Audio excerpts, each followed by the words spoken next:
nafasi hii kuzungumza kuelekea siku ya kesho dhidi ya kikosi cha Tanzania Prison. Tunafahamu kwamba kocha ameshazungumza mengi sana kuelekea mechi ya kesho, maandalizi yameshakwisha fanyika.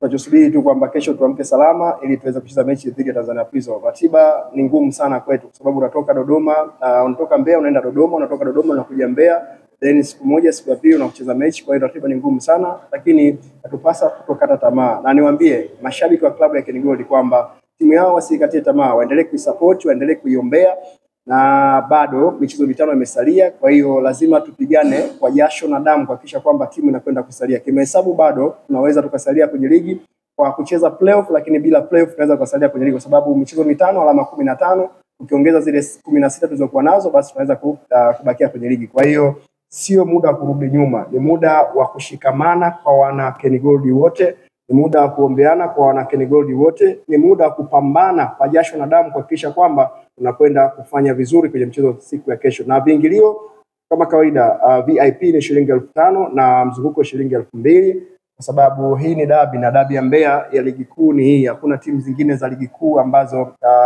zinashindaniwa kama hizi timu mbili ambayo ni Tanzania Prison na klabu ya Ken Gold. Kwa hiyo niwaambie mashabiki siku ya kesho waje kuisupport timu, wasirudi nyuma.